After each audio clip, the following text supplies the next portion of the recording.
Hello survivors and welcome to another Walking Dead Road to Survival video, and in this video we're going to be going over Rosita. I'm going to be giving my ideas on how to mod her, what kind of weapon would be good in her hands, and what kind of skills I think she needs upgrading on her kit, and we're going to test her out in some gameplay attacks. Now I have got Rosita and she is completely maxed out, as you can see. Level 570 on the lieutenant, so she's going to be about as good as she can get right now. Limit Break 2 is coming out, which will change things a little bit in terms of her stats, but fully maxed out as it is, she has just a little bit more attack stat than Mythic Sandy, but she has so much more HP. She's got a lot more sustainability there in just base HP, which is awesome, especially considering, you know, bleed's an issue, and HP, you know, base HP does counter bleed to a certain extent. Defense does nothing against that. That just limits the amount of incoming damage that you're going to take as a character. So if you want to check out the full kit of Rosita, I have done a preview video. You can go check that out. You should see the link in the top right hand corner. But we're going to break down how I think you should upgrade this character once you get them on your roster. Now, the rush and the signature move do not require any upgrades at all. There's no military supply investment. As long as you get them to the right grades, that's going to be good enough. But however, the passives always require military supplies, and I would say the majority of these are definitely worth upgrading. Critical damage increase is obviously going to increase the damage. Agility is going to increase all forms of damage because her rush can crit, which would take the increase from the basic attack damage here. No more weapons. This is probably her best passive. You want to upgrade both of these because when she hits a disarm on that specialist skill, she gets a 30% attack boost. That is massive. That is actually massive. It stacks with other boosts as well. It is a speech bubble buff, so it won't stack with other speech bubble buffs, but it stacks with weapon buffs, it stacks with leader buffs, it stacks with all the good stuff. So the last one is Disarming Strikes. This one is the optional one. I'd still say this is good to do, but I wouldn't say it's necessarily a priority. When they attack, there's a 20% chance one other enemy gets disarmed for 2 turns, which is nice, but it is completely RNG. If you are short on military supplies, I would go for the guarantees first. Agility is a guarantee, no more weapons is a guarantee. The critical multiplier at grade 1, and there is another one at limit break 2. As you can see in this screenshot, you can see that limit break 2 does get a crit multiplier upgrade as well on the passive, so it's definitely worth upgrading that.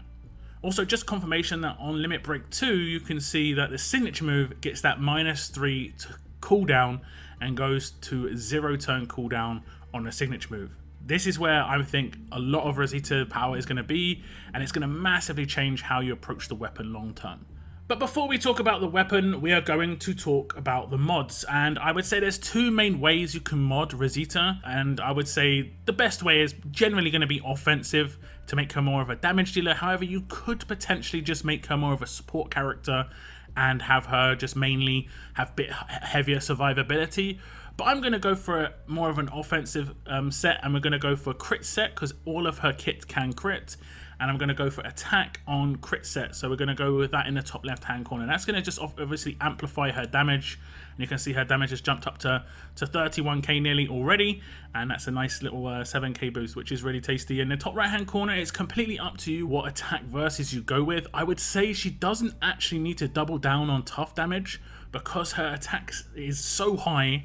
The fact that it can crit and the fact that she can get a self buff, and there's just so much going on there, and there is a really nice weapon potential as well. I think she can one-shot the majority of tough characters even without having attack versus tough. However, if you're struggling, attack versus tough could be the way to go. Otherwise, you might want to go with attack versus alert or attack versus fast, because there are pretty much everywhere on the defense teams, those 2 traits. I'm going to go with attack versus alert just because it is the best attack versus mod I have, 58%, it makes sense. Bottom right hand corner will generally be the meta resist. However, because Rosita is a disarm, she doesn't need a lot of different things. She doesn't need, for instance, stun resist. Like if I put stun resist in here, she doesn't need this because she's not going to ever get stunned if she attacks somebody. She only would need stun resist if they became a heavy amount of stuns on signature moves and rushes, you know, actual abilities, not weapons. Weapons are not going to be that much of an issue for Rosita. It's going to be, you know, the passives, the signature moves, and those rushes. So I would say you could go one of 2 ways with this character. You could go with bleed resist, which would be pretty obvious, and what you'd only really need to do if you didn't have someone who is cleansing the bleed on your team, for instance, a Mercer or a Scotsman. Or you could go for main resist just to stop characters that would absolutely nuke you once you took them out. This is obviously going to be an issue like with Governor. Pretty obvious there. Now the bottom right hand corner, you want to go with crit multiplier again. If you have it, increase that crit damage as much as possible, because why not? This is very important to do as much damage as possible on a damage dealing build.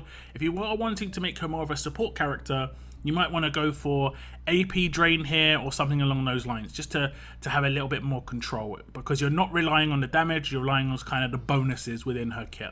Now the last mod is very interesting. If you have 100% crit on her weapon, you obviously do not need crit on her mods, because you've got a guaranteed chance to crit.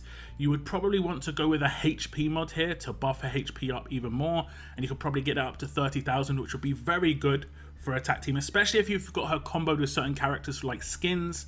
Her bonus HP would be based off of her total HP stats, so it'd be very good to have that as high as possible. However, if you do not have a 100% crit weapon where it gives her guaranteed chance to crit, you would want to put a crit mod in this position. Now I will put a crit mod in this position because I do not have a 100% chance to crit weapon to use on Rosita in these tests, and I do want to crit as much as possible. So now that's all locked in, you can see she's getting an extra 70% damage on her crit attacks. She's also getting the bonus from the fact that she's got the mod as well, and she's got a boost to a nearly 31,000 basic attack. This is really nice because she can crit on that 600% hit on her rush. That boost of damage is going to be really high. Now when it comes to Rosita's weapon, there are a couple of ways to go. You could go this route, and in terms of just getting attack, you're getting the bonus AP to self, you've got a 1535 on there, you could have the 100% crit instead if you so wish. That would be quite a nice weapon. She's going to rush pretty quickly. You would need another 8% weapon on the team to actually be able to get this, and Glenn, or you'd need, I believe, 3 other 8% weapons on the team to get her a natural turn 2 rush. Obviously with a command, things are going to change long term, but if you want her to rush extremely quickly, that's the way you're going to have to go. Or you could go for a weapon like this, where she's giving AP to everybody. She could have 100% crit chance in that last slot if you had that instead. Obviously that would work just as well, but you would be doing less damage. I kind of think 1535 might be the better way to go. While it might not guarantee the crit, it is going to increase her attack by 15%, and it stacks and multiplies with the other 1535s around her. Could be a big deal. Now lastly, there is another weapon that I think is going to be really good in Rosita's hands, and that's the weapon I'm going to test out with her, and it is where someone can get a bonus to attack based on the enemy's HP in that 3rd slot. Now this is that weapon, and you definitely want to have the 4th slot being a 1535 or 100% crit. I have been trying for quite a while. People who watch my stream regularly know that I've been going for this weapon for quite a while. I was actually doing it for Ivan Nova.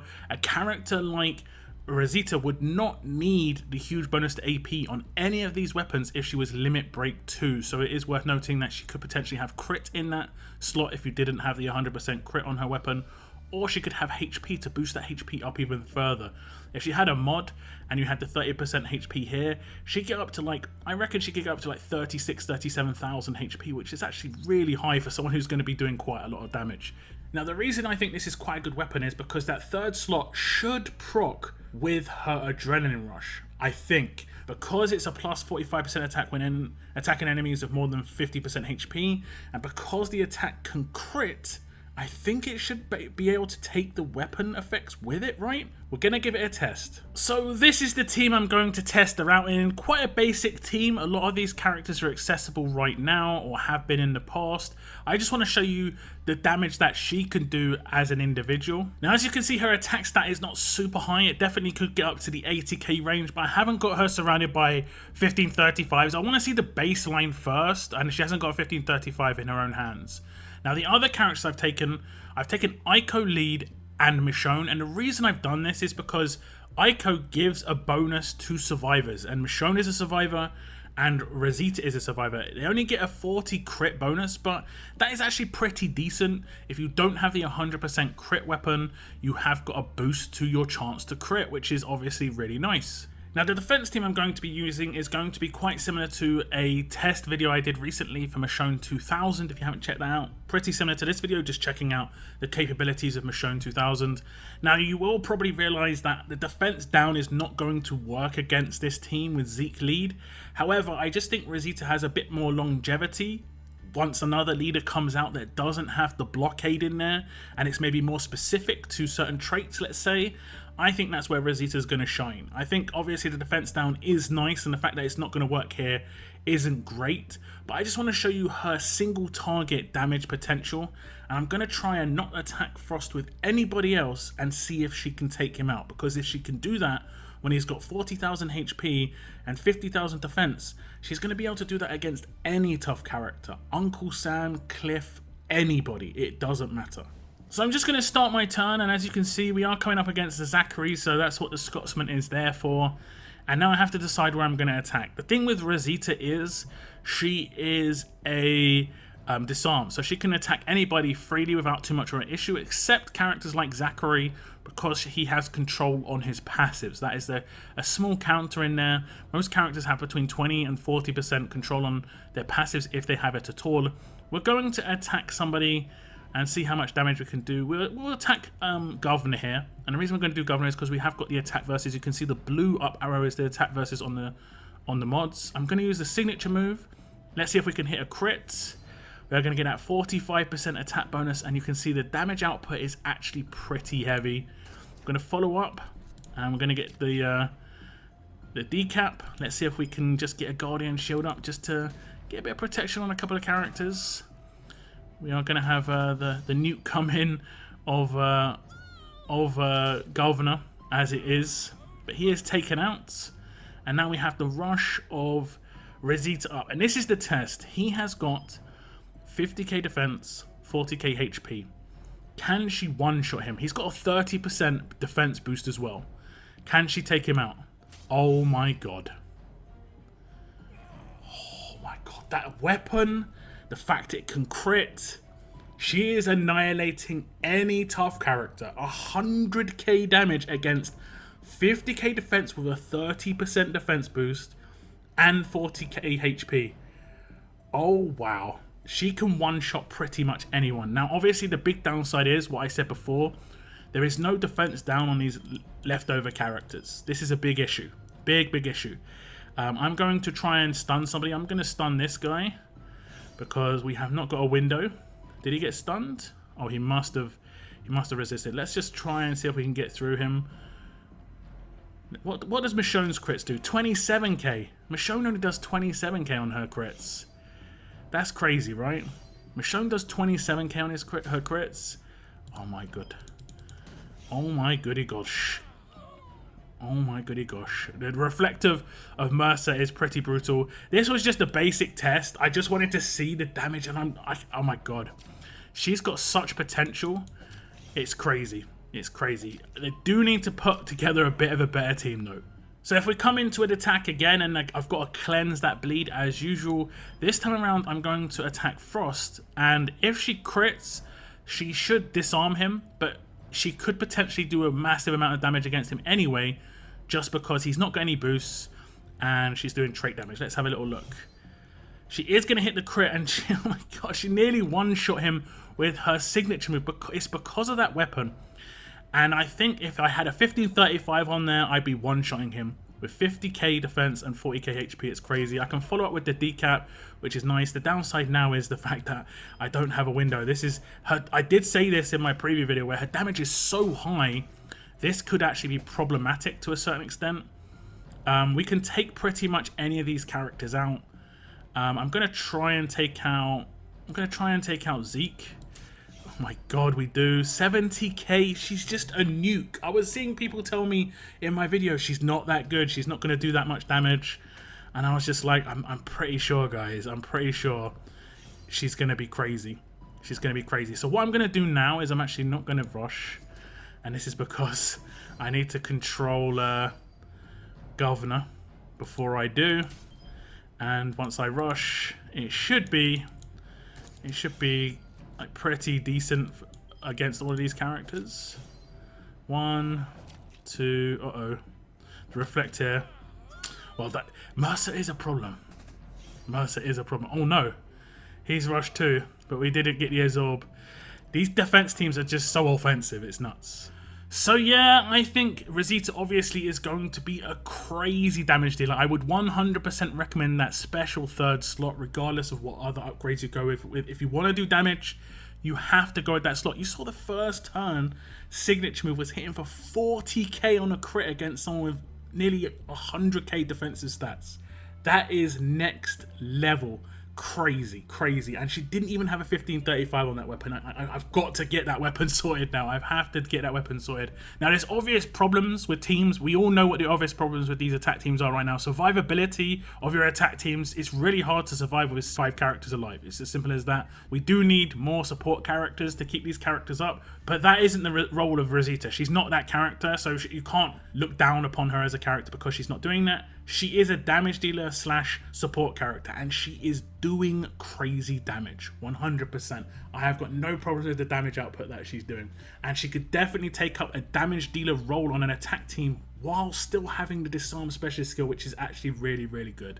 That is it, guys. That's it in my guide for this character, my ideas. Do give me your thoughts and your ideas of how you're going to build this character in the comments down below. But I'm pretty excited about this character. We just need to buff out the characters that can go with her in long term, I think. That is the end of my video though, guys. I want to thank you very much for tuning in, and as always, keep on surviving, guys.